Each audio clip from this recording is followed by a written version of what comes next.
To interface your waistband, you're going to take your interfacing and you feel the side with the bumps on it. That's the gluey side. You put that face down on the wrong side of your waistband.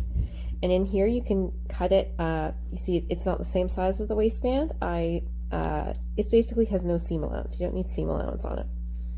So then we're going to take our press cloth, put that over top, and then press it, because if you just iron this, you'll get adhesive all over your iron, because the iron